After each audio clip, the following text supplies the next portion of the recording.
Joel. Good evening, good morning, and good afternoon to everyone who is joining this amazing opportunity, this amazing community. I would like to welcome everyone on board to this new challenge, to this new experience, which is certainly going to sign over a new signature in the history of professional development and English language teaching, in leadership, in management, in whatever area of expertise. Let's is really concentrating in making for growth over objectives. So my name is Isham Bendifala. I'm joining you today from the Czech Republic, just to give a welcome word for this session, which is an afternoon session for the Teachers Immersion Program. Today's speaker is going to be Walaa Ezzat from Egypt, and she's joining us from Saudi Arabia. She's representing our university, the ELTA Virtual University. And myself also, I represent the ELTA Virtual University as the head of board and the executive director. Let's is one of our new partners. We are also partnering with them. It's been a great experience. It's been a great pleasure having tackled this challenge altogether for the sake of reaching our vision and values, and also mission targets. An amazing experience that has been happening 2 days already. It's carrying on and going over a new experience and a new item about assessments of learners. What is going to be sharing with you today. I'm so glad that lots of people, I guess 70, 80 people, are joining this community or this workshop, this camp. And I'm sure that every one of you, every one of us is going to get out over with a certain linguistic knowledge, with a certain experience, with a certain idea, which will be helpful to us in our lives, which will be helpful to us to put into feed of our area of expertise. I wanted to thank Joel. I wanted to thank particularly Let's Academy for their outstanding performance, for all the efforts they've been affording over to organize this camp. It really necessitated lots of work, lots of expenses, lots of energy, lots of efforts, and lots of effort. And I believe that it's certainly going to make over its signature to success. I would like to welcome you on board once more. Wish you the best of luck to Let's Academy, to all the partners, to Walaa, to Joel, and to you particularly. You enjoy your session, everyone. Thank you very much, Hisham, for your words, and thank you. I think that this pandemic brings positive things in education, and our partnership is one of those positive things of the pandemic, right? And I know that together we will do amazing things for a better world. That is Absolutely. our main outcome, right? Thank you so much. I'm very glad to have ELTA Virtual University as partners in this and in the upcoming programs that Let's is going to be presenting and is going to be doing in Panama and worldwide. So thank you so much for your positive words, and I'm very happy that you could made it. I know it's late in Czech Republic right now, but you're here, and that means a lot. But I would like to welcome our main speaker this afternoon. We are going to have a person with a variety of teaching experience. I would like to introduce Mrs. Walaa Ezzat. She holds an advanced TEFL experience with more than 15 years in the educational field in Egypt and Saudi Arabia. Walaa has extensive knowledge in managing, implementing modern teaching methodologies, and she is a highly energetic and self-motivated educator who is constantly seeking for professional development sources and passionate about up-to-date teaching approaches. Walaa has received twice the Teacher of the Year award, and she is currently humanities supervisor and a member of the training and development committee at the national school in KSA. And she is a teacher trainer within the ELTA Virtual University. So please welcome Walaa. Even though she is in Saudi Arabia, but she's from Egypt, right, Walaa? If I'm not mistaken. Yes, yes, it's right. Okay. Egyptian to the core. Thank you very much for sharing. Thank you so much. Welcome, And everyone. so she is having some problem with the camera right now, so that's why Yes. she is not able to open the camera, but she is connected here. So welcome, Wala, and this is your audience and your group. Thank you so much, Joel. Thank you so much for the invite, Alta Virtual University. I'm really honored and glad to be here, and I wish my presentation will be as interesting and as beneficial as the previous ones that were presented during the immersion camp. And thank you for the warm welcome, of course. So I really wish that my presentation will be as fun, as interesting as you expect it to be. It's going to be about assessment of students' learning. So here you can see just the components or the items that we are going to follow in today's presentation. I'm following up with you. Sorry for the camera thing, but I'm here. Okay, you can hear my voice. I hope it's clear for everyone. And if you have any questions or comments, just write them in the chat box, and the moderator is going to deliver them for me later. Or if I need your feedback or on something, I'm going to be following on with you, inshallah. So as you can see here, it's mainly about assessment I try to include all the aspects that you might need to learn or to know about assessment in English language classroom. So just let's dig deep with no further delay. And we start with like a brief warm-up. What does assessment include? Like the word assessment, we all know that you assess students like you'd want to have a grade, a mark on a piece of paper. But is this really what assessment is all about? Just the marks or the notes that we write for our students? Now, if you think deeper, assessment is way further than that. It's just deeper than the words or the marks that you include. As you can see here on this graph, assessment includes evaluation, the analysis of the student's performance, also the plan. Your way of planning your lessons is definitely a part of the assessment. It helps. The results of the students, the progress of the students, using those results to have like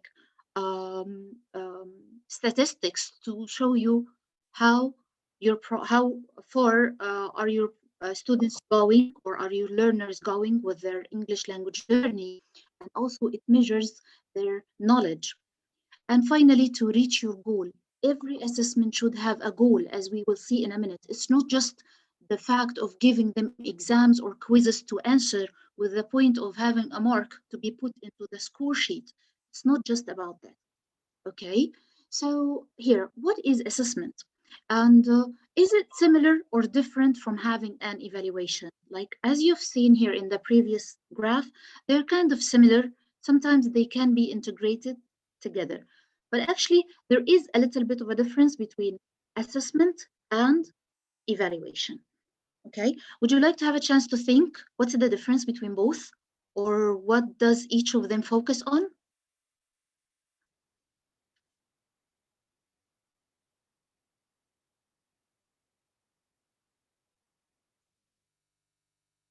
What's the difference now here? Where it's like, what do you think? Is there a difference between assessment and evaluation when it comes to the definition, the terms of use, maybe the purpose or the goal of any of them? Okay, now we'll see. The first one, assessment, is just the method or the tool, the technique that you use to gather information about your students. Your students, what their ability and their knowledge, their understanding of the language. It can include also their motivation to be learning or to be joining, participating in your sessions. All those things are included in assessment.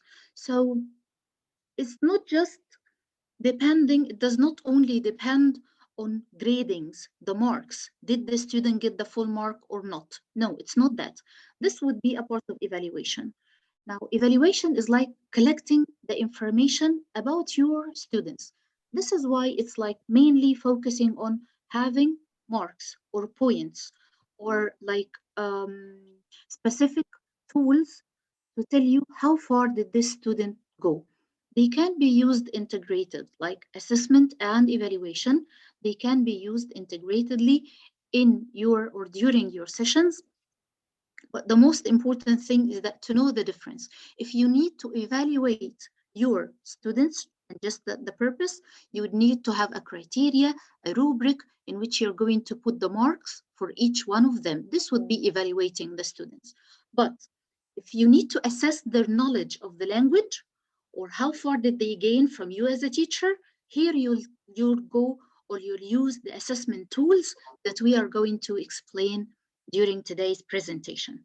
Okay, I really hope that this part is clear so that you don't mix it up when you're using evaluation or assessment techniques with your students. Now, let's see, why is it important to assess students in the first place?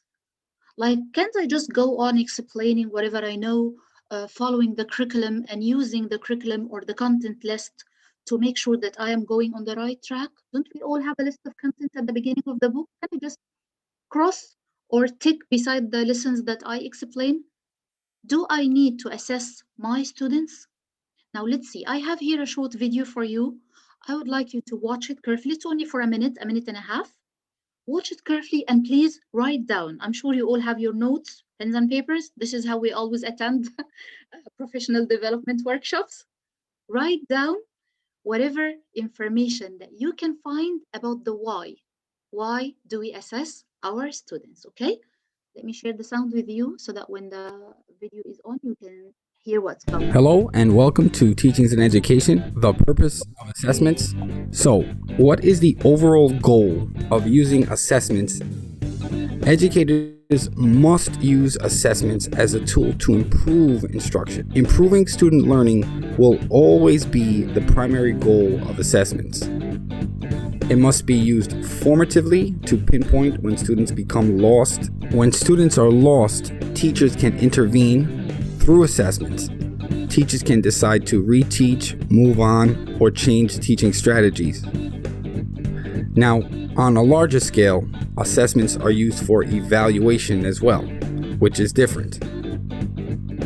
Assessments still evaluate whether or not students are learning to read, write, and do math. When it comes to standardized testing, they serve the purpose of identifying gaps within an entire school or a classroom. So assessments can identify deficits in both the classroom and schools as well. It's always important in both life and in education that we learn from our mistakes.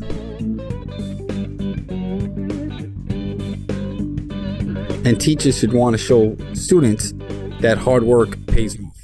Assessments provide intrinsic motivation and a payoff for studying very hard. So right now I just want to say thank you very much for your time. Please please. Okay, now please write down in the chat box 3 reasons why do we need to assess our students while teaching English language.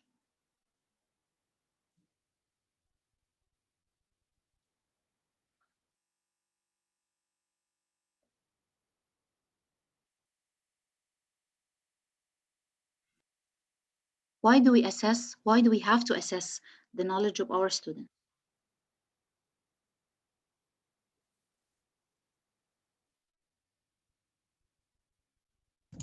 If you want, I can help you reading. It says to identify deficits, to improve students' learning, to what else is here? Yes. Improve students' learning, students' progress, to learn from mistakes. Yes, excellent answers. Yes. Realize if they acquire the knowledge, change teaching strategies to improve learning, and evaluate if they are learning and learning mistakes to encourage them going on the process. Yeah, to not to make improvisations. Actually, sometimes it's good to improvise. It depends on how you're going to use it in your classroom. Thank you for the answers. Excellent answers. Okay, I'm really glad that you were following.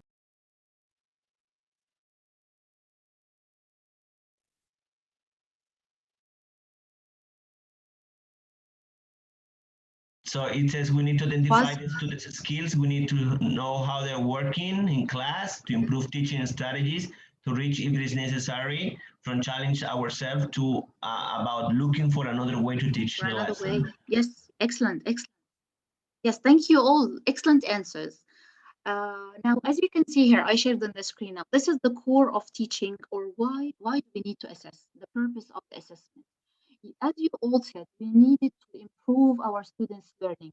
If you just kept on explaining lesson after lesson and depending on checking the content list that you have at the beginning of your book, you would never know how far your students were following with you.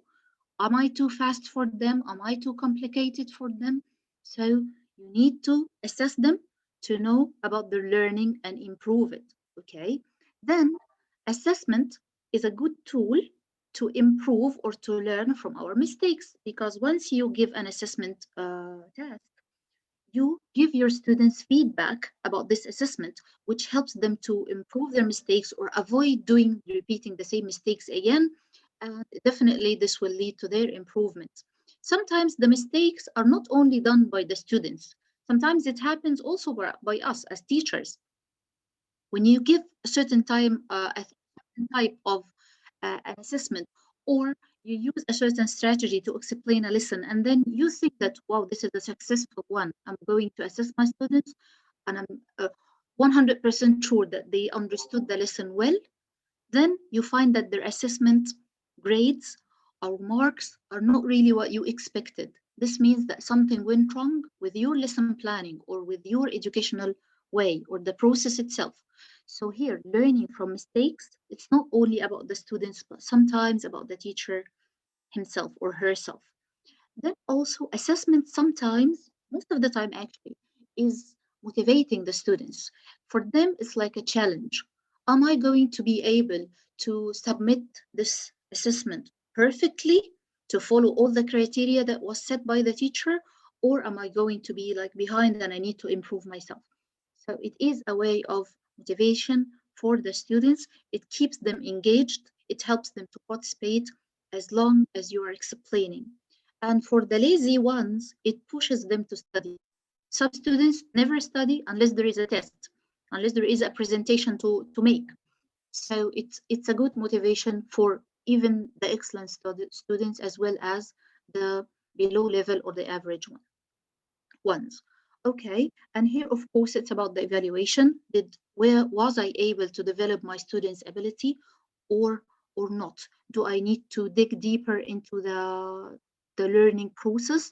Some teachers are just always on the safe side. They're afraid to take risks, teaching students things from outside the book or extracurricular activities. Okay, so this would be, again, a good way to show you, am I on the right track, or am I giving them less information that they need than what they need to know?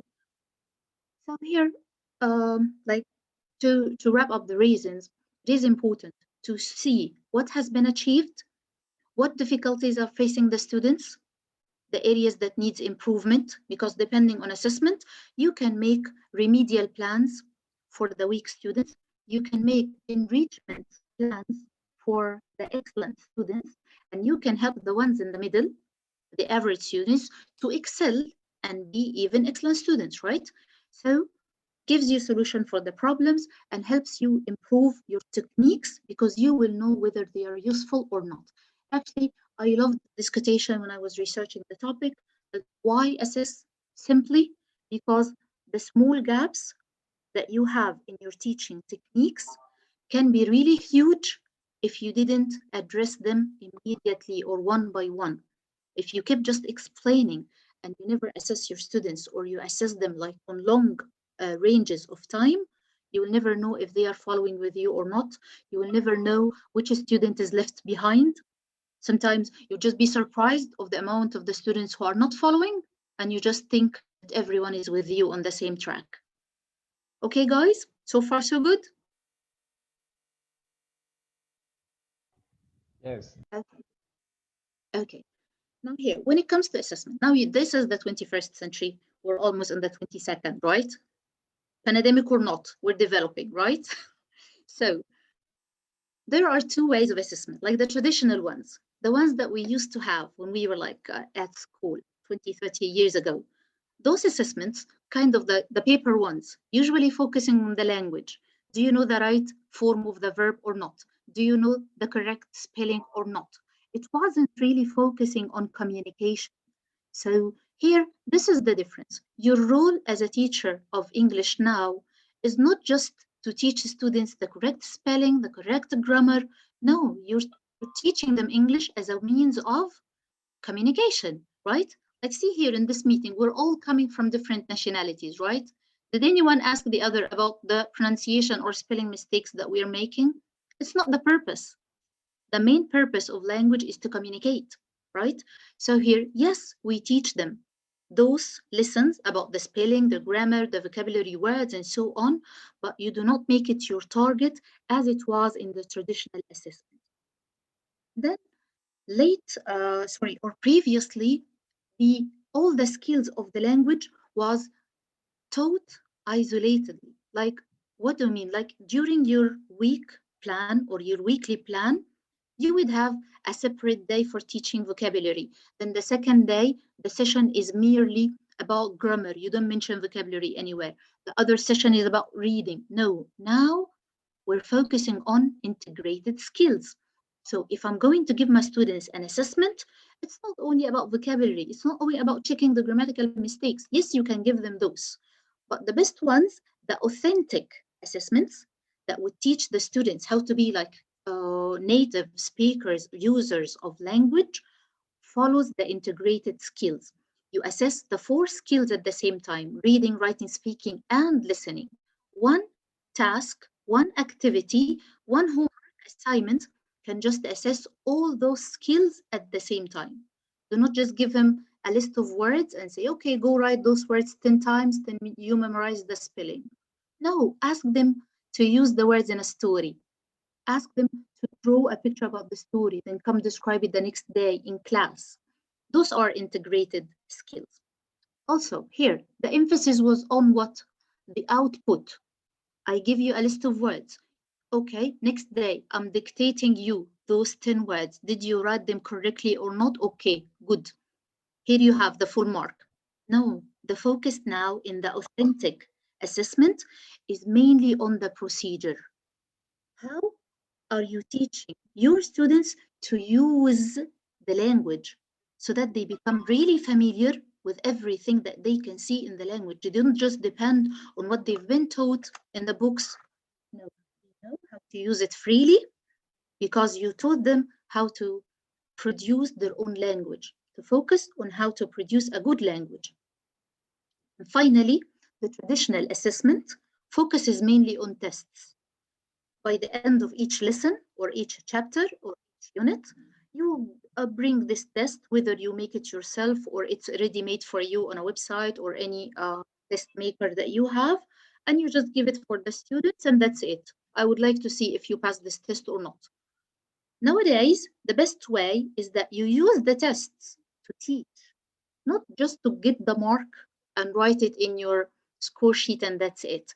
What do you do after having the marks? This is what you care about now, because it's not only about the mark that is written on the paper. And actually, this is something that I always teach and tell to my students. I teach higher grades nowadays, but I also told my students the same, even when I was teaching young learners, that I would always motivate my students to do their best by telling them that I don't really care about the mark that is written on the paper. I really care about what you have learned, whether it's written on the paper or not. So for me, whether you got 5 out of 10, whether you got 10 out of 10, in both cases, you've learned something, and it's my job to take this mark and make it even better with your help, of course. Okay, so this is how to test, to teach, not just to test and keep the marks in your score sheets. Okay?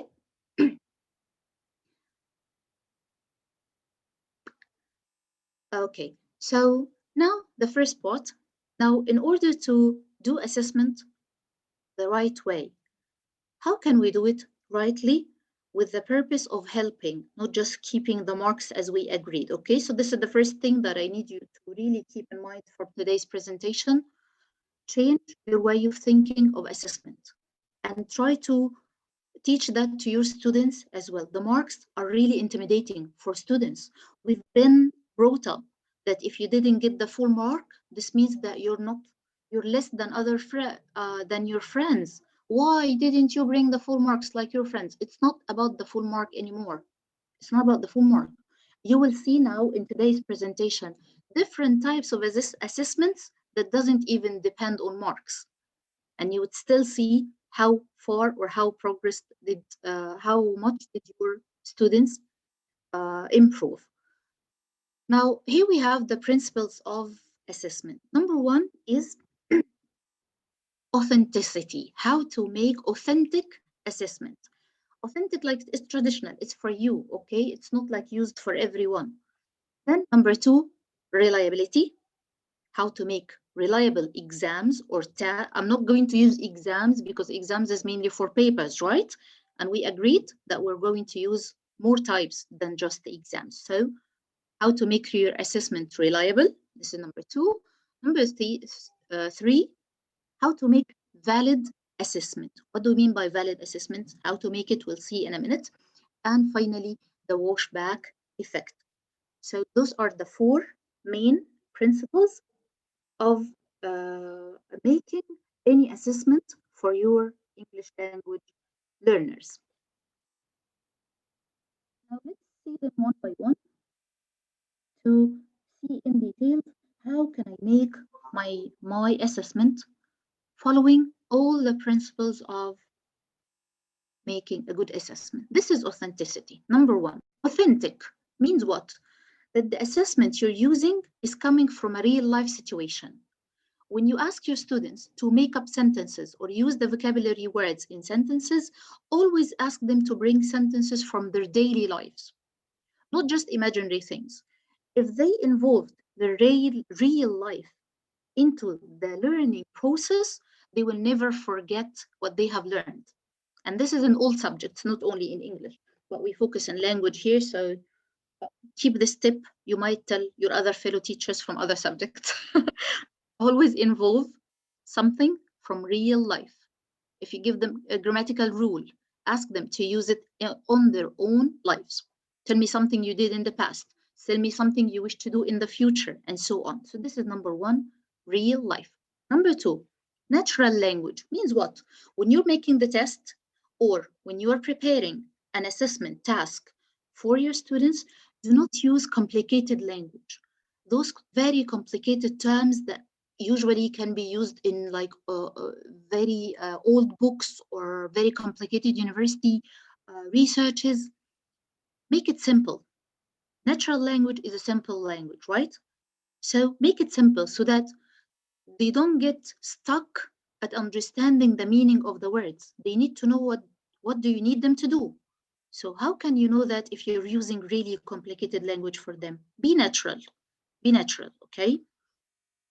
Then number three, you can put your assessment in a thematic organization because again, this is related to life. Life is really thematic, chronological.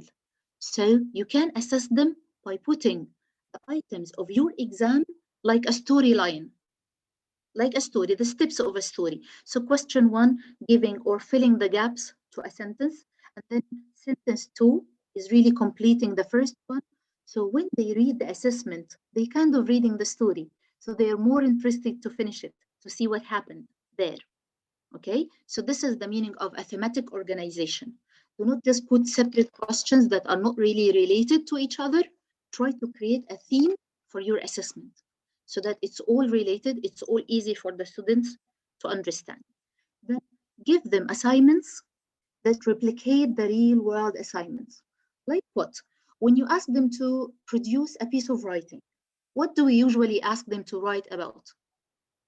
Now, long ago, at my time at school, it was usually write a letter to your friend in France asking him to do such things, or to your friend in England asking him such and such things. Now, let me ask you, do we write letters nowadays? You can nod, I can see. No, we don't use letters nowadays. So if you ask your students to write letters, yes, it's important, but for like a formal part, which is kind of 10%, because even now, formally speaking, people use emails.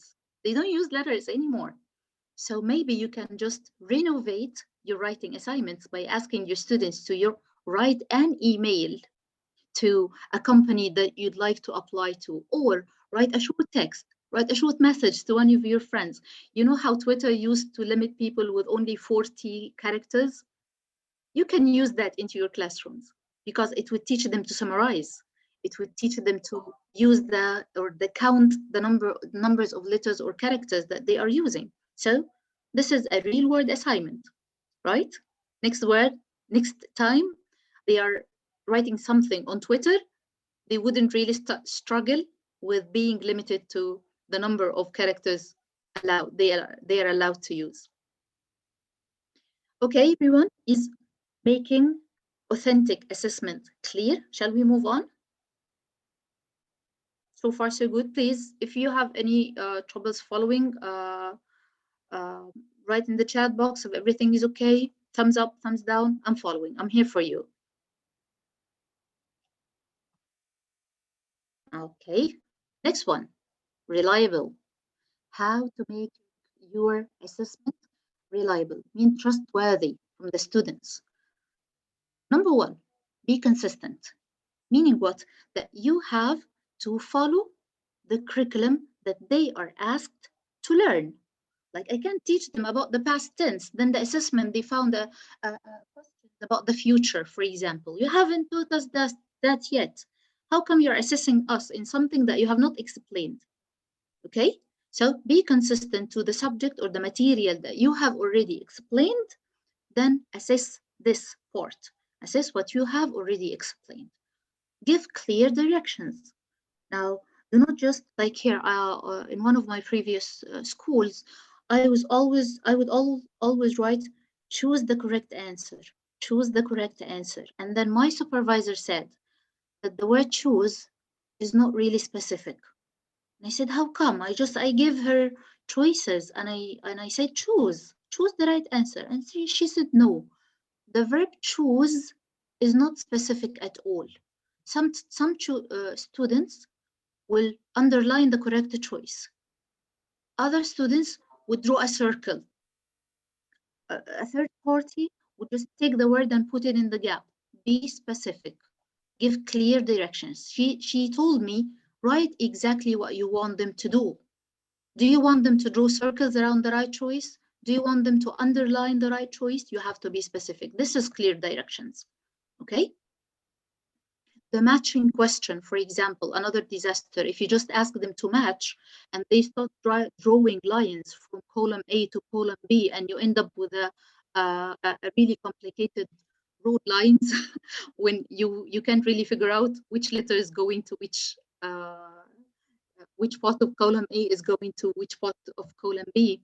Just give clear directions. Ask them to take the letter from column A, put it beside the sentence in column B, and that's it. Then provide a uniform rubric.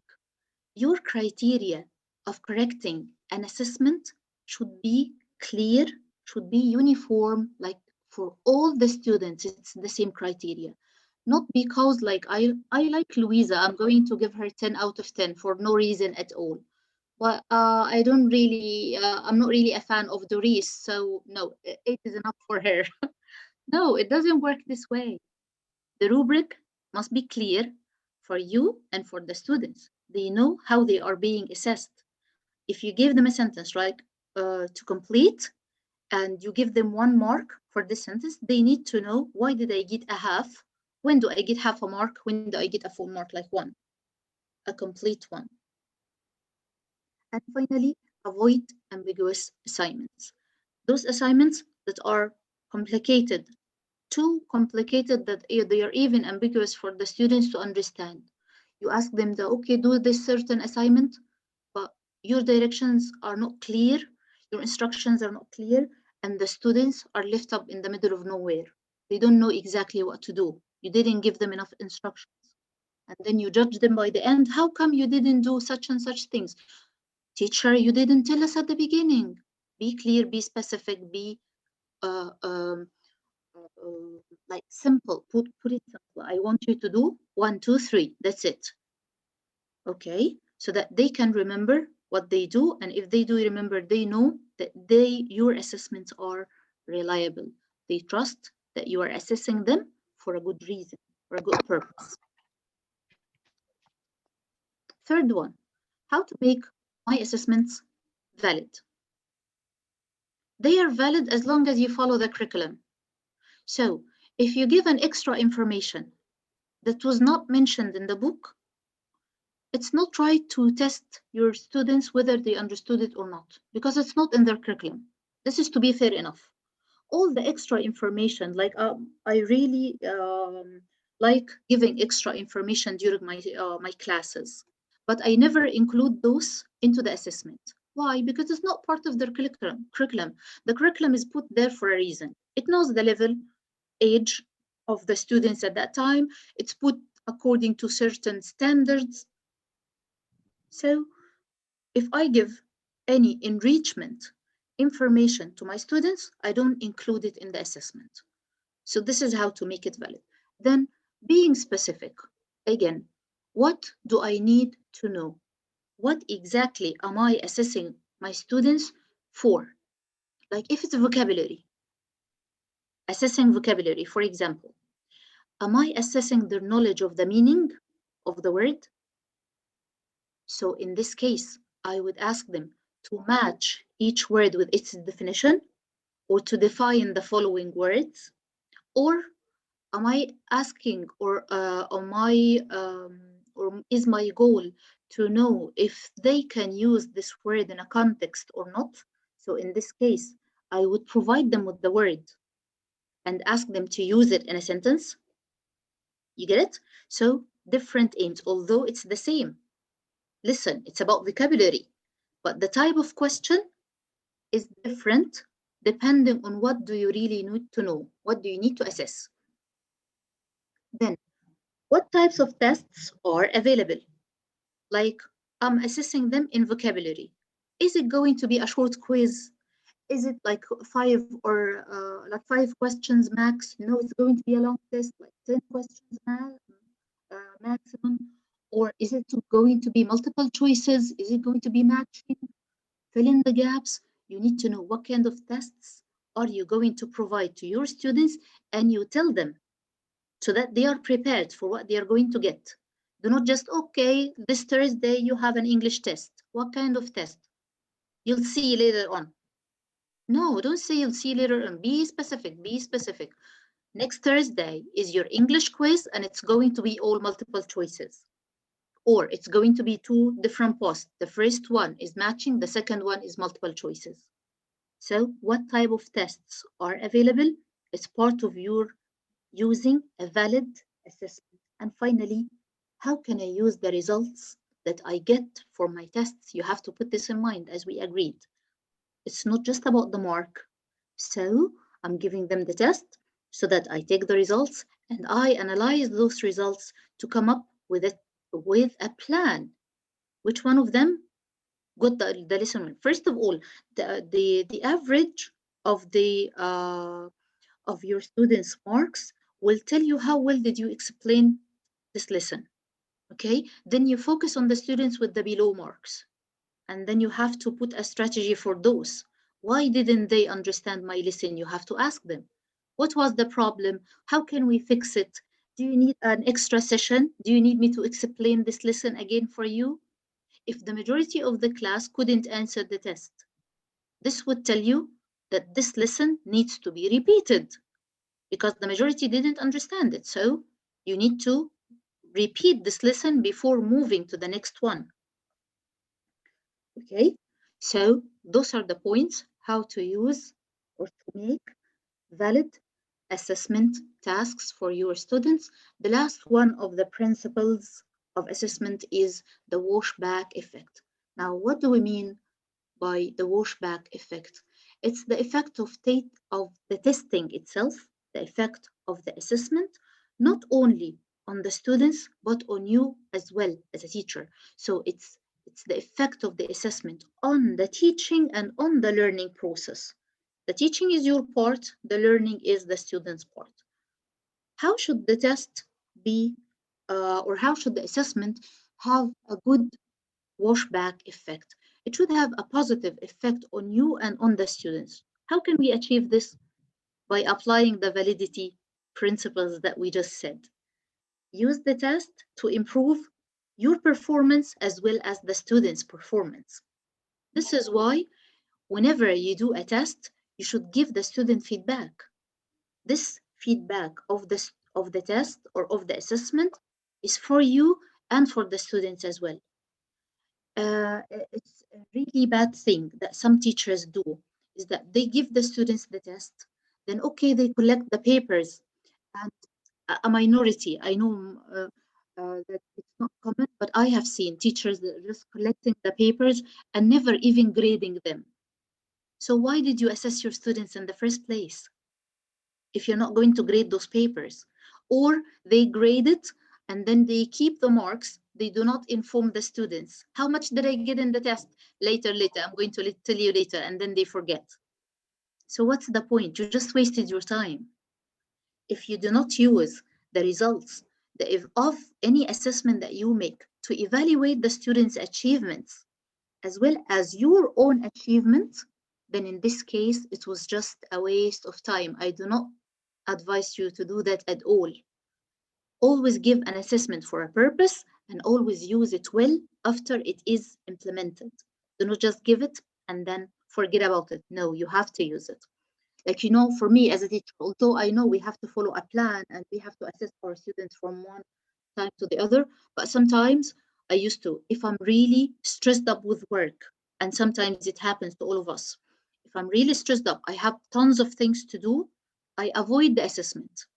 Because I know that once I give or assign a quiz for the students, I need to correct them, I need to give them the feedback, and I need to do all the other steps that I'm telling you about now. So I would say, okay, just students, I tell my supervisor that I really need a break. Can I just skip the quiz for this week or put it off for 2 or 3 days that I'm really available to do the task as properly as it should be done? Okay, because it's not just about assigning the quiz and grading the quiz. It's further than that. It's more than that. Okay, guys? So far, so good. Are you still here?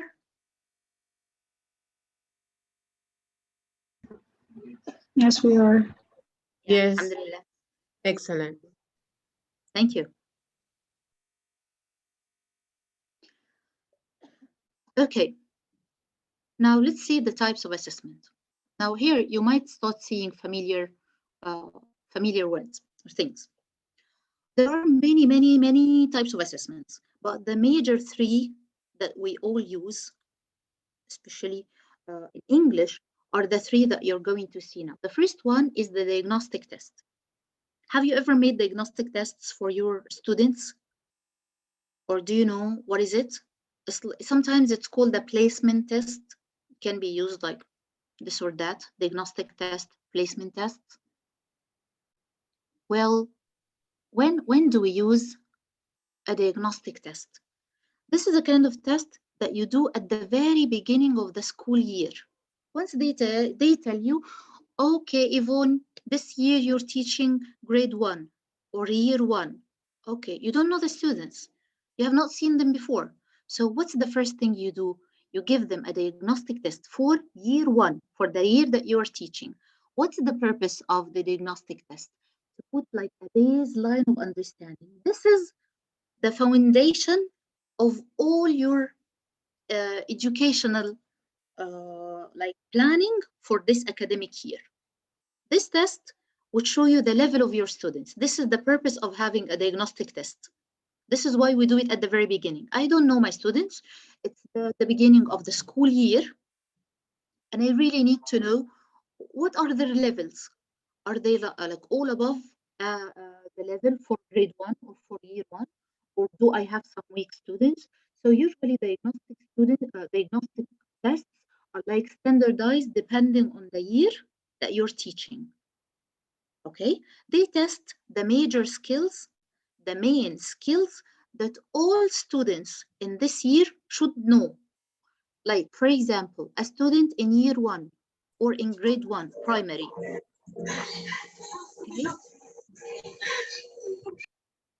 can't pass.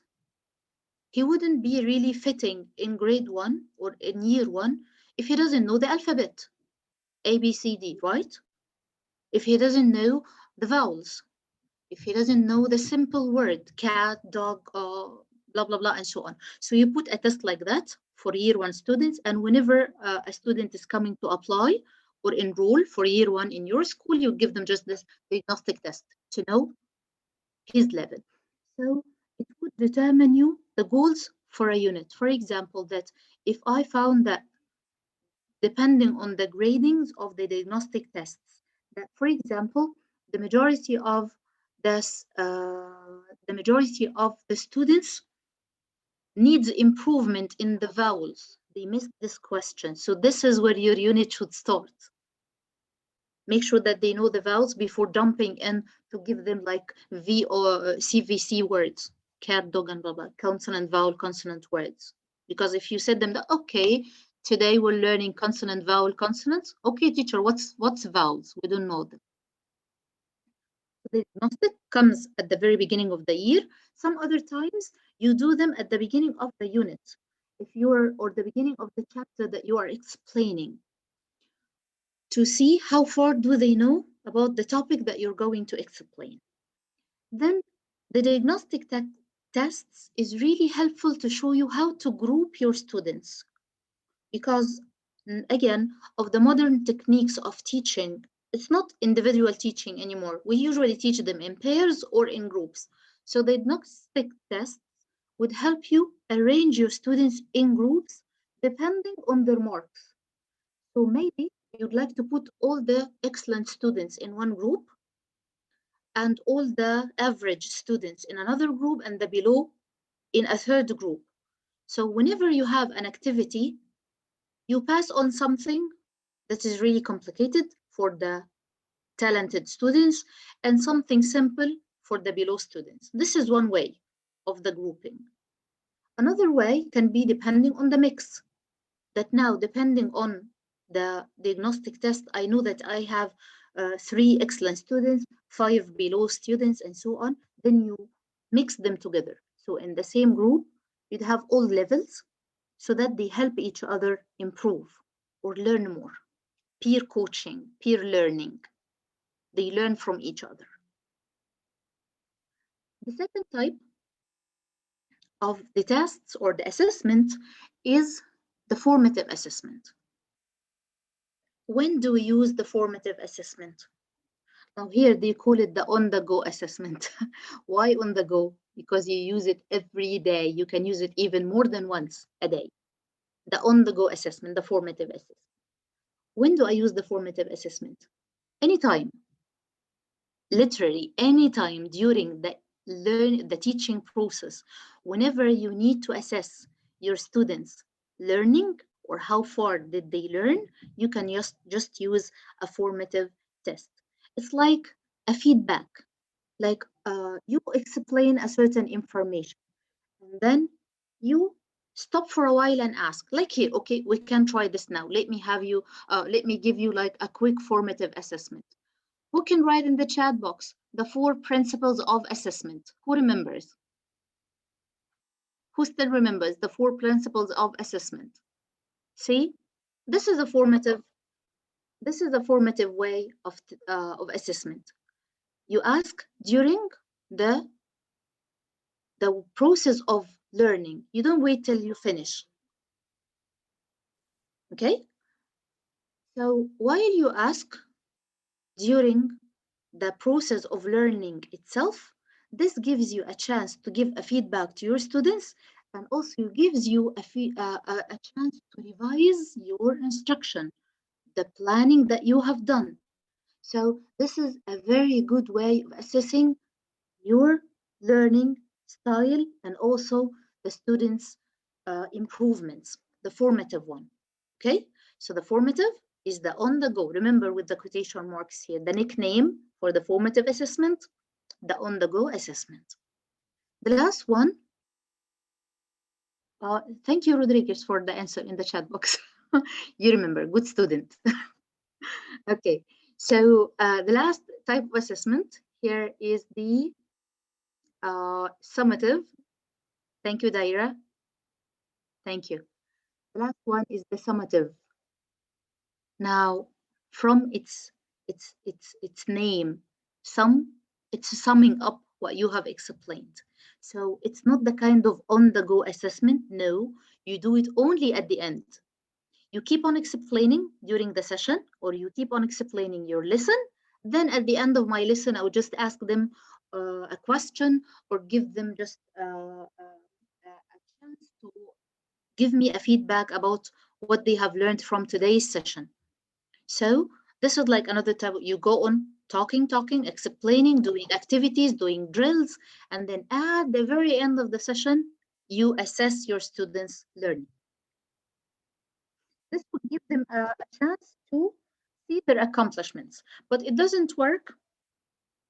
Like from experience, I tell you, the summative types of tests do not really work well these days. I have to tell you so. It doesn't really work well with most of the students. Why? Because like we are in the new generation, like really suffer to keep their minds into the learning. So if you waited so long before you assess their learning, you would find that they forgot what you have just said. So this is why stick to the formative or use more formative assessment than summative assessment. If your session, excuse me, if your session is like 30 minutes, the best division would be like 10 minutes of explanation, then 2 or 3 minutes of assessment, formative assessment, check what you have just explained, another 10 minutes of another information, 2 or 3 minutes of assessment, then finally 10 minutes wrapping up what you have said during the whole session and assessing their understanding for all. But if you use the summative, 30-minute session, you're talking for 25 minutes and the last 5 minutes for assessment. So not all students are going to remember what you said. Okay, guys, so those are the 3 most famous types of assessment: diagnostic, formative, and summative. Okay, which part do you need me to repeat? I think Walaa is about the session that how you divided the session. Yeah, okay. Let me put that on the whiteboard, okay? I can do that. You can see my whiteboard now, right? So if you need to plan a 30-minute session, okay? The summative way, the formative assessment technique. How should you divide it? 10 minutes of explanation. Then 3 minutes assessment. Just ask a question, okay? And here, by the way, assessing. There's another trick for you. Do not ask them, do you understand what I said? They will all nod their heads, even if they didn't understand a word. Believe me. I've seen it so many times. Do you understand? Yes. And they nod very confidently. They nod their heads. And in the test, you'll see disasters because they just nod their heads. But so lazy to reply. So just keep dividing the 30 minutes like this: 10 minutes of explanation, 3 minutes of assessment, another 10 minutes of explanation, and so on. Okay, so this technique would just go on the same way: explain, assess, explain, assess. And for the assessment, use, as I just tell you, the CCQ. What is a CCQ? It's a concept checking technique. This is the CCQ, okay? Do not ask, what did you understand? No, ask a direct question, just like the one I asked you now. What are the 4 principles of the assessment? This is a concept checking question, not did you understand or not. Okay, is this part clear? Now that the formative technique is clear. Now, on the other hand, if you're going to use the summative one, let me change the color. Yeah, blue for the summative. Oh, this is too far.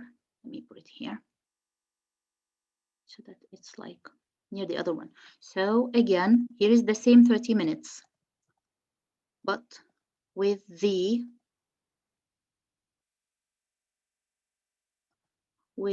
summative technique. How would you do it? Just keep talking for 25 minutes.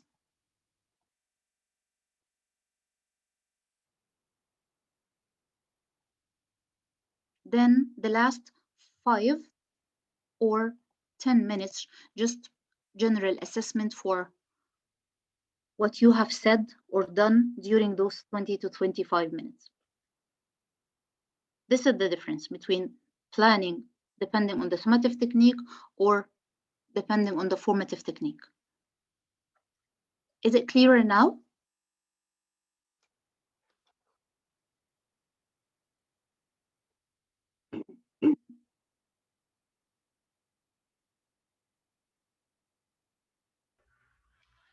Okay.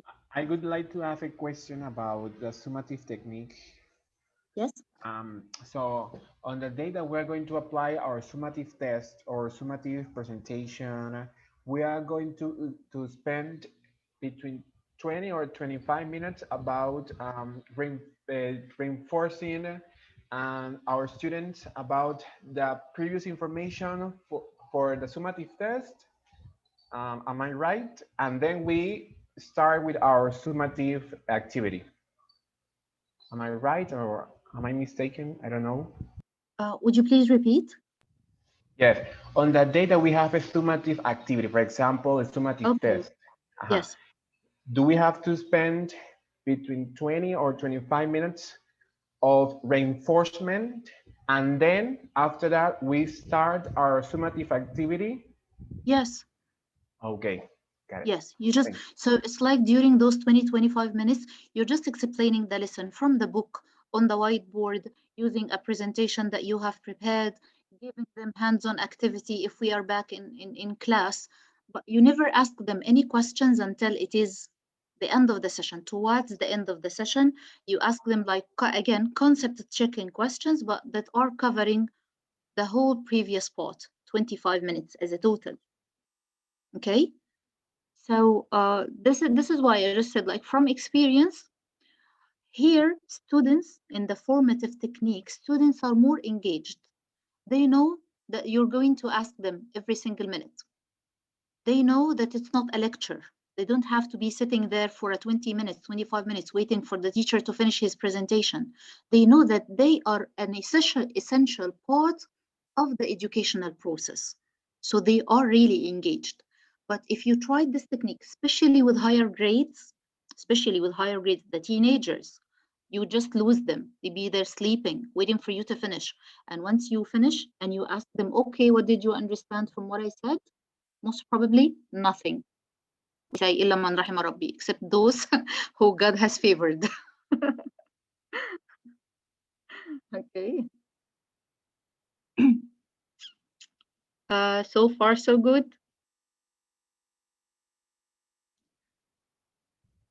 Okay. Yes. Thank you. Okay, let's move on. Oh, here comes the interesting part. Can we include the 3 methods? What does MTS stand for? Galaxy J4. I'm sorry, I don't know your name, but Galaxy sounds like an iPhone. Oh, the minutes. Can we include the 3 more? Yeah, sure. If you included questions in the warm-up, it's like somehow a minor diagnostic test. Assess their previous knowledge. You can do this, by the way, the KWL chart. Do you know the KWL charts, KWL? Have you heard this term before? The KWL charts? Yeah, it's a chart. It's like a table. Yes, good. Lots of people know the KWL. So you can use a KWL at the introduction. It's a good way of assessing your students without really telling them that you're assessing them, because some students just panic if you ask them a question. Like, do you know this part? No, I didn't study before, and you just panic. But if it's a short, nice one that they need to fill up with, maybe with their friends even. So now it's more fun. Okay? KLW, KWL. And of course, there is the more complicated one, the KWH something, but I don't like complication. KWL is just fine. Okay. Activities, are you ready? Okay, let's go on. Now, here, I'd like you to focus on this chart. This is how your lessons are going to go on, inshallah, hopefully, if you really like my presentation. Those are the 4 main activities that you're going to do during your sessions when you're teaching English. The first one is self-assessment. For whom? For the students. Like, do I have to be the only source of assessment in my sessions? No, you don't have to. You don't have. Like here, again, of the modern ways, don't take all the burden upon your shoulders. Your students can help. Your students can help you teach them. This is self-assessment. Like, how do I make self-assessment? You give the students a chance to evaluate themselves, to evaluate their knowledge. Just like the KWL that we just mentioned. When you give the students the KWL chart, they need to write things that they know, things that they want to learn, and then eventually things that they have already learned. Isn't this self-assessment? I'm judging myself, I'm judging my own knowledge. Okay? So this is a type of self-assessment. I assess to improve or to see what I can do. This is the first thing. So do not make your students like dependent on you to tell them whether they are improving or not. You can just give them like when you're giving them a writing task, okay? Write a paragraph. Do I have to correct every single piece of paper that I get from my students? No, you don't have to. Simply, if you give them a rubric, like in writing a paragraph, I need you to ident 2 fingers. I need you to write capitalization correctly. I need you to put a period at the end of each sentence. And then you give them like a checklist. Once the students finished writing the paragraph, they can evaluate themselves. They take the rubric that you just gave them, then check on everything that they have done. Okay, I'll show you more types of assessment, self-assessment. Then we have assessment that is happening from you as a teacher to others.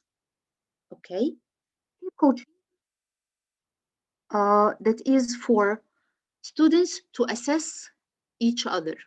Like what? When you're putting them in groups or peer work, here they can improve each other's knowledge, especially if you are putting them in mixed groups with different levels, not only in the groups with improved students alone and below level alone. No, you put them in mutual or mixed groups so that through peer coaching or peer assessment, they help each other improve. And finally, the departmental ones, the tests, regular tests that are assigned by you as a teacher to follow the curriculum or to follow the way your school works. Like some schools, they always test weekly, others know it's bi-weekly. So the final one is departmental or institutional. This is depending on the school, the way your school organizing its assessment system. Like in one of my previous schools, the final assessments, the final exams were not put individually by the teacher. It was put by the supervisor. So here it's like an institutional assessment. It's not done by me as a teacher, it's done by the institution itself. Now, I can show you here now examples of self-assessment tools that can be really effective and engaging, especially for young learners. The first one is the traffic light chart. Do you know this one? Have you used it in any of your classes before? It's the traffic light chart. You put this Like you can put it as a big chart beside the board in your classroom on any of the walls. And then you ask your students to evaluate themselves. If they show red, if they choose the red, this means that they didn't understand or that they need your help to understand the spot in a better way. Or if it's yellow, this means I think I understand, but there are some parts that I know I'm missing. And finally, if it's green, I'm definite that I understood everything and everything's clear for me. I can do it on my own. I can finish my homework or my home assignment on my own. So this is one type of the self-assessment. You ask your students to choose the color that is matching their progress during or after the session, the end of the session. The second one is the smiling faces, the emojis. And who doesn't like the emojis? They are so popular and like trending nowadays. So you can just ask your students, especially in modern days, because we're using those days, we're going online everywhere. So emojis, just send me an emoji if you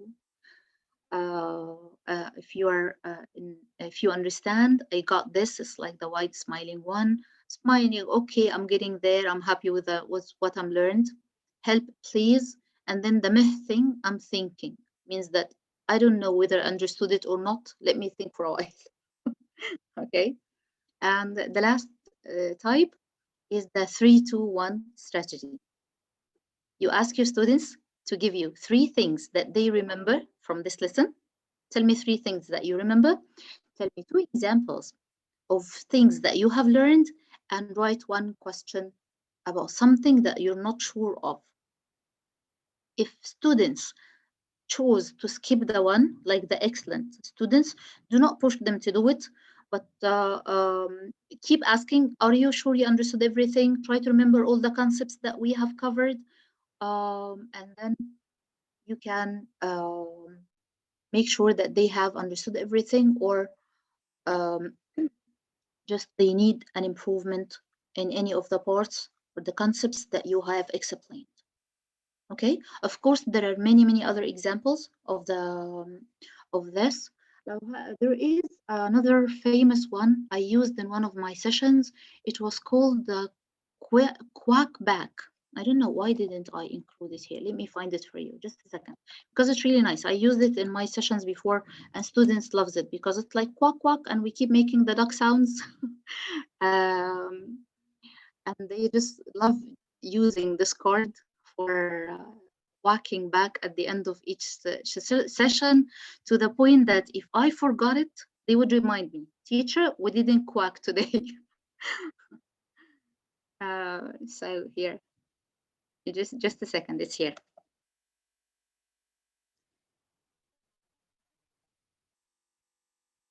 Okay.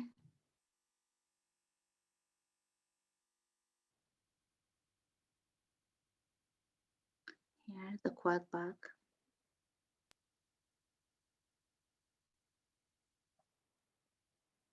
It's here.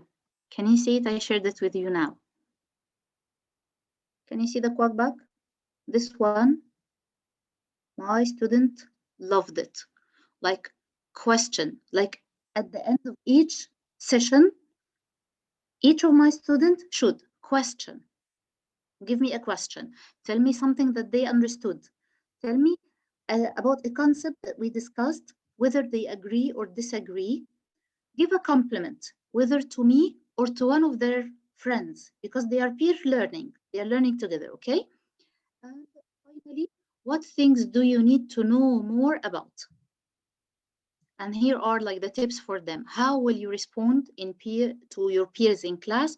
Remember to be respectful when you compliment, and be specific when you ask a question or when you tell me about something that you did not understand. This is another way of self-assessment, the quack back technique. It was a success. My students always asked me to do it. If I forgot, they would just remind me, we didn't quack today. My teacher, we didn't quack back today. Okay, so let's move on. Okay. Now the second part of the activities is like going to another level, not depending on the word assessment. Now let's be honest. We even as grown-ups, if someone told you that, okay, today I'm assessing you, how do you feel? Do you like being assessed? No one likes to be assessed, right? It's like you're on the spot and they're going to judge me. They're going to look for my mistakes, especially if the students do not really trust the teacher or they have a trust issue, generally speaking. It doesn't have to be you. But some students, they don't like to be tests. So how can we assess our students without telling them that we are assessing them? How can we do that? Let me show you. Yeah, the first one is rubrics. Just as we said, give them a rubric, let them see if they are following everything that needs to be followed or not. Then presentations.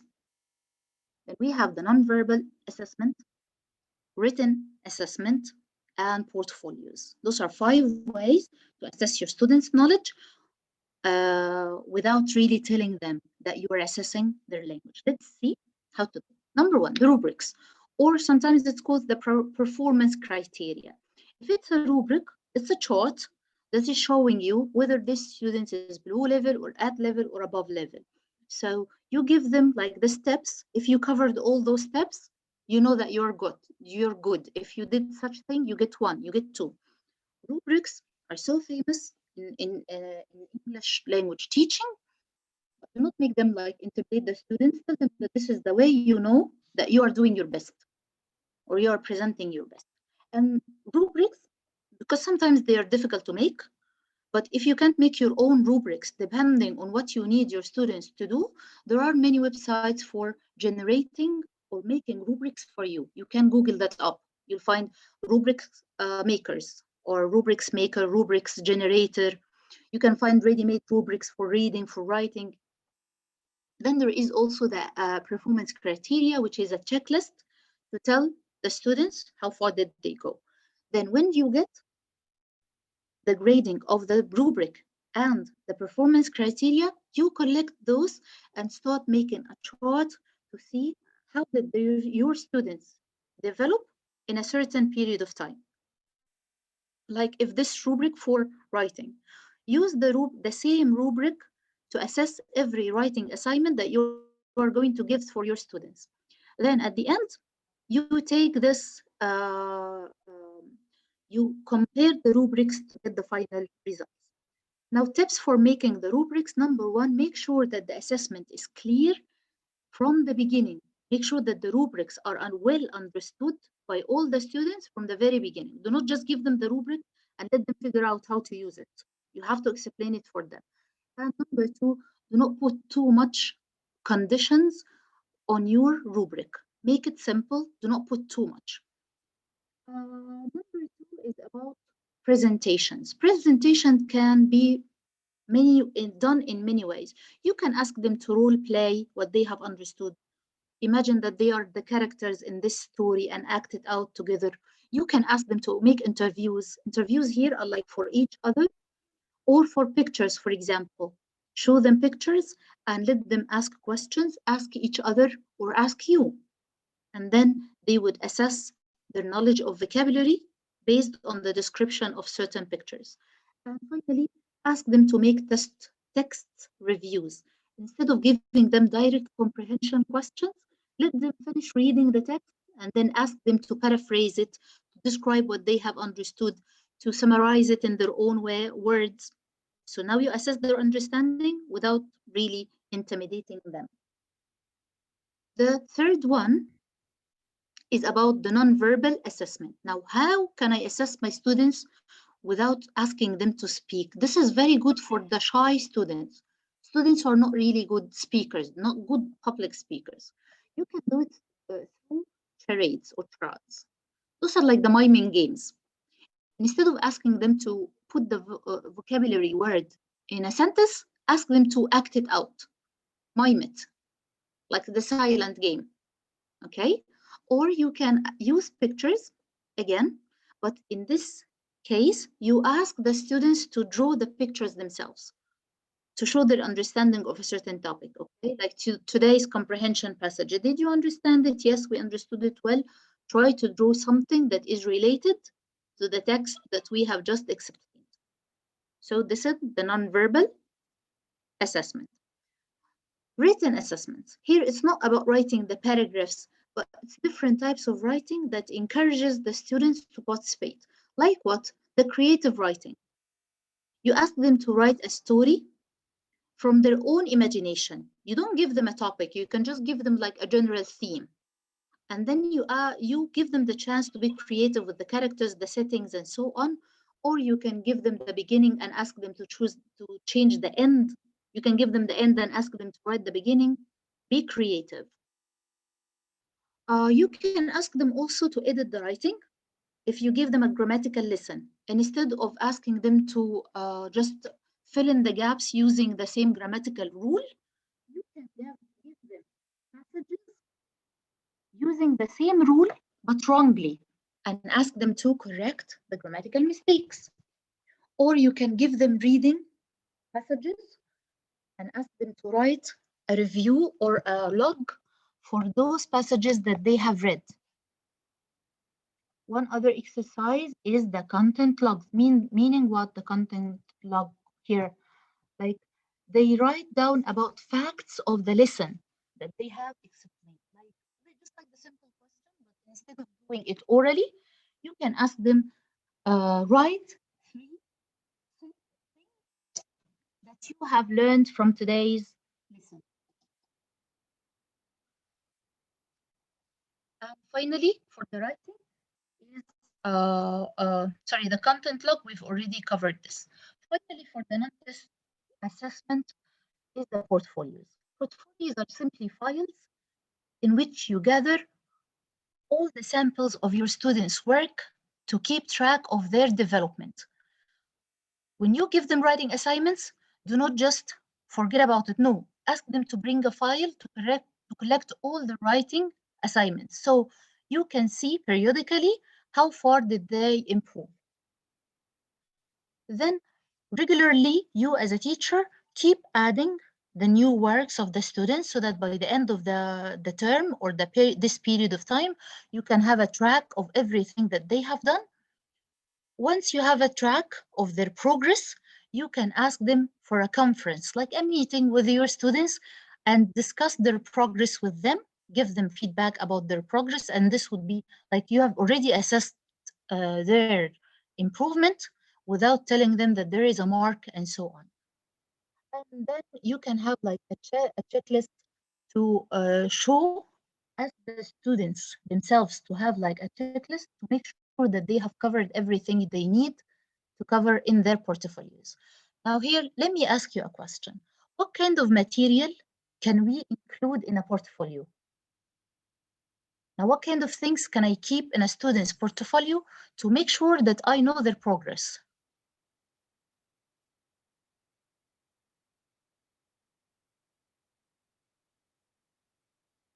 So here we said it, Worksheets. Jose makes a worksheet. Yes. Thank you, Yes, Jose, practices. for sharing. Yes. Handouts. Handouts. Excellent. Actually, you can keep all of the above because all those are students' work. Like, see, if we like went backwards here, you can see you can add the writing assessment, you can add their presentations, you can add their writing logs, anything that was done or made by the students can be kept in their portfolios. Just make sure that you organize them in the correct way so that you know where to find the part that you need to assess. Like if this is a speaking activity, so you put a part for the speaking activities like presentations and so on. If it's writing activities, you're assessing writing, so you make a separate part for all the writing assignments and so on. Okay, so the portfolio like includes all the previous things, the drawings. Yes, thank you. You can make a separate part for art. The portfolio includes everything that your students have submitted. Just make sure that you organize it so that you can find whatever you're looking for later. Okay, here is the last, this is almost the last part of the presentation. It's about how can I assess my students in the best way ever? Actually, I really like this caricature or cartoon image. It gives us like a really useful hint how to assess our students. What do you think about this drawing? Is this teacher right? Like for a fair selection, everybody has to take the same test, the same exam. Please climb that tree. What kind of assessment is this? Do you think that this is a fair assessment? Is this an effective way of assessing your students? You have thumbs up and down. Of course, this is a very bad way to assess students. It's not effective at all. Yes, it is a traditional one. Thank you. It's like you used to give the same quiz, the same test for all the students in the classroom. Are they all the same? Definitely not. This is why you have to address them individually. Like climbing the tree would only work for the monkey, but how about the elephant in the classroom? What would they do? They wouldn't be able to do it, and so on. So this is like a very good image of the students. You have students for all different backgrounds, different kinds of levels. You have to make sure that everyone is included in your test, in your assessment. This is why my advice for you, not only for assessment, but for your teaching career in general, know your students. Know your students. Be really not friendly, but know your students well. Know their backgrounds, know their levels of language, be even acquaintance with their family issues. Maybe this is why um, they are not really communicating well with you in the classroom. So know your students so that you can assess them according to their backgrounds or knowledge. Then you have to understand that assessment is mainly subjective. When you assess someone, especially in open answer questions, what did you understand from today's lesson? Can you all give me the same answer? Definitely not. Which part did you understand better of today's lesson? You can never agree on the same answer because we are individuals. So assessment is mainly subjective. Then, number three, my advice to you is to be flexible. As a teacher, understand the importance of assessing, but at the same time, understand your students' needs and their learning styles. As we've had here in the chat. Thank you. Finally, as I told you at the very beginning, now here is how you link the ending with the beginning. That grading is not everything. Isn't it what we started our session with? It's not about grading. Education is not about the marks anymore. It's about knowledge of lifestyle. It's a communication process, not only about the grading. Okay? Now, my gift to you, but it's kind of, this is like a whole different presentation. That since we're going online recently because of the pandemic and all the schools around the world are just online. I don't know about you, but we've been online for a whole year. We didn't go to school. We haven't seen our students in school since last March. So nowadays there are distant learning digital tools for assessment. How to assess my students, although I can't see them face to face. The logos that you can see here is a very good way to assess your students' learning, like quizzes, Padlet, Quizlet, Kahoot. I don't know if you're familiar with some of those or do you know the majority of them? Um, have you used any of those apps before in your classes? Did any of you use any of those apps if you're going online?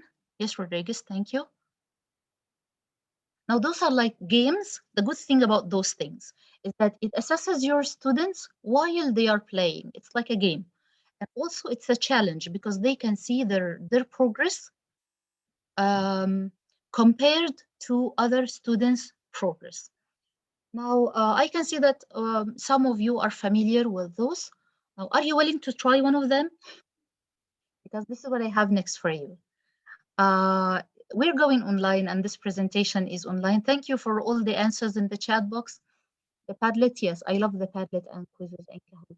like my favorites. You don't need to use them all. You can just be familiar with one or two of them and just make your students familiar with it as well. And just you can use it in whatever session you have. So let me ask the admins. Hello, let's coordinator, are you here? Yes, Can I we use, are here.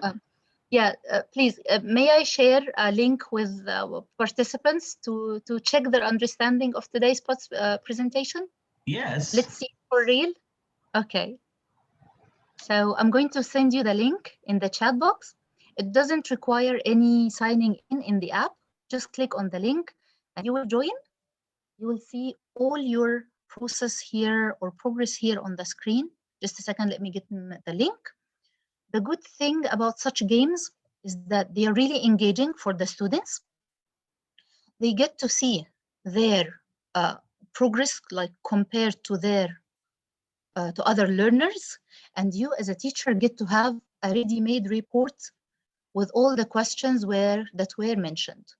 Those are, I'm sending you now in the chat box, those are 15 questions about today's presentation. I made them as easy as possible, don't worry. I sent it in this chat box. So please click the link in the chat box and join us. I'm going to share it with you. Okay, now I can see that Katia is here. Hello, Katia, thank you for joining. Okay, Dinya or Digna, sorry for the wrong pronunciation of the names. They are really foreign for me. Isis, Tanya. Oh, thank you. Onel, Kelly.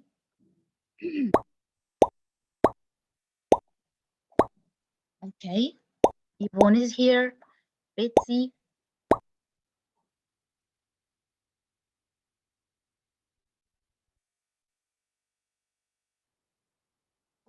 I think we have a good number of participants. We can start the quiz. You can see on the, I'm starting now as a teacher.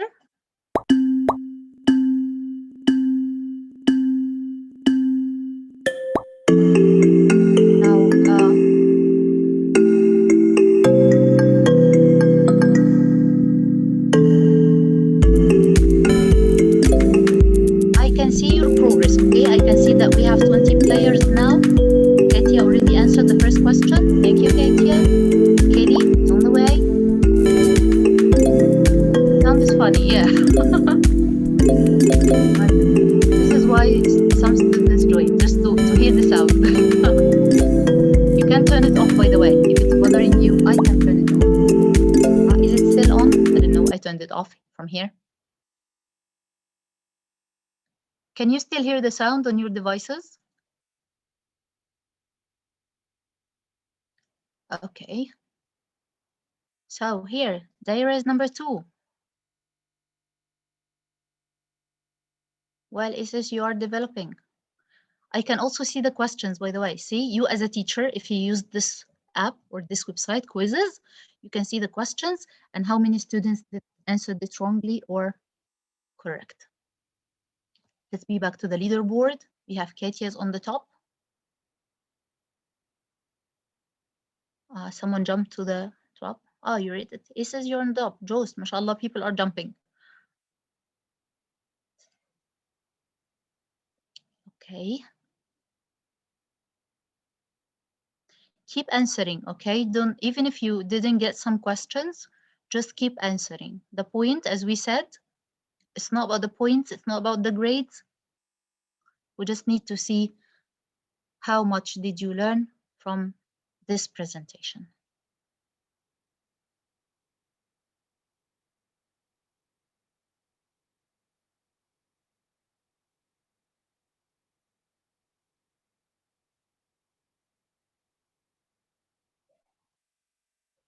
Okay, we can see here.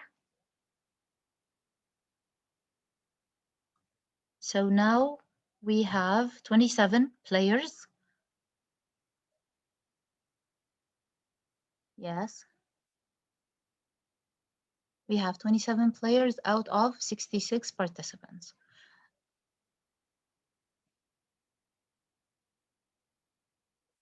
Now you can see here as a teacher how the accuracy of your students' answers are divided.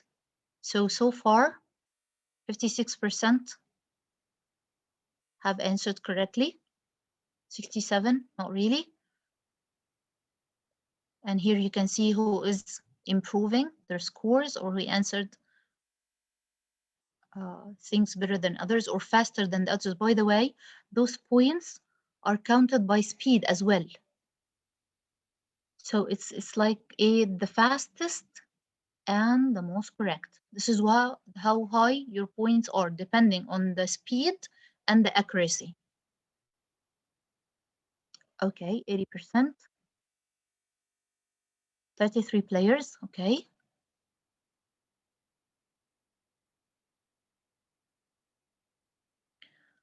Okay, so this is 33 players out of 66, and I wouldn't like to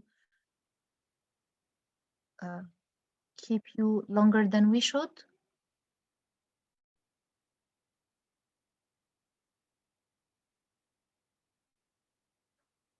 Okay.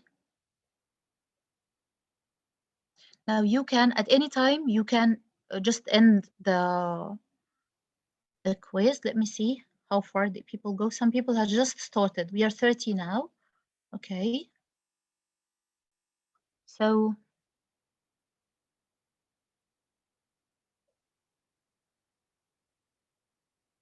okay, so I think that the point is clear now. So even online, you can still assess your students. I can see the questions here. You can follow up their progress. By the end of this quizzes game, you get to have a report with a chart of the winners, which students were able to answer all questions correctly. You can even here see a sort of the questions, the accuracy, sort by accuracy, how many questions were not answered, like here, number 7. Me as a teacher, I need to check number 7. What was wrong with number 7? Because this means that this point wasn't clear or that it wasn't well explained. It is the process of awarding a number of a sample. Why did most of the people miss this question? Because it wasn't directly stated during the presentation. This is why, see? So now me as a teacher, I know that I didn't clarify this point during my explanation. So this is why most of my students here, 7, question number 7, most of my students didn't get it right. Okay, so I have to stop it now because we need to make enough time for the questions. I'm sure now that the point is clear. We have Katie has finished everything. Congratulations, Katie. If we waited for the end, you would get like a badge. I would send you a badge. But I have to end it now. I'm so sorry for you. May I? I hope you don't mind, but we just need to move on to the questions part. Welcome, dear. You've earned it. Okay, let me stop it now to give enough time. I'll end this challenge for now. Okay, and let's be back to the presentation. Oh, just a second. See, once I end it, did you see this? Here, the first is Katia, the third. Now you'll see the leaderboard. This is what happens when you end the test. This is the chart. You can really see it now, right? So it shows that Katia is on top. She's answered all the questions correctly. This is why her score is 100%. The next one, or the second rank, is Foster. He's got 66%, and you can see the mistakes of all the students. See, this is a really good way, useful for you as a teacher, useful also for the students, because now they know how much did they understand compared to the rest of the students. And you can also review the questions as I just did with you to see where are the weak points, which questions didn't or weren't well explained later. Can you play for later? I got this question. Yes, if I can, please, I can send them the link to the coordinators, and I'll keep this challenge open till you all do it, inshallah, okay? I can promise you that. I'll send it to, yes, to reinforce more. Thank you. Okay, I'll do that. Please, can we do that, please? Participants, I'll send them the link. Can you share the link with them in emails or the way you're communicating with them? Ismail, is it? Yes, we are compiling all the information, the PowerPoints and the links, and then we'll be Yes. sharing that at the end of the week. Yes. Okay, thank you. So I'll keep it on. I'll keep this challenge on, available for everyone till the end of the week. Maybe I can leave it for 5 days so that you can all join and assess your understanding of today's presentation. Okay? So this is like the end. Thank you so much for joining us. Remember that assessment is not the end of the journey. It's not the end that you assess your students. It's just what? A point. It's not the end, just a point in the journey. You assess to move on, not to end your educational process. So that's it for today's presentation. Thank you all so much for being here. I'm here if you have any questions. And I'm going to share a Padlet, again, another assessment tool. I'm going to share a Padlet with you all in the chat box. Please send me your feedback here on the Padlet, and I'm here to accept and answer all your questions.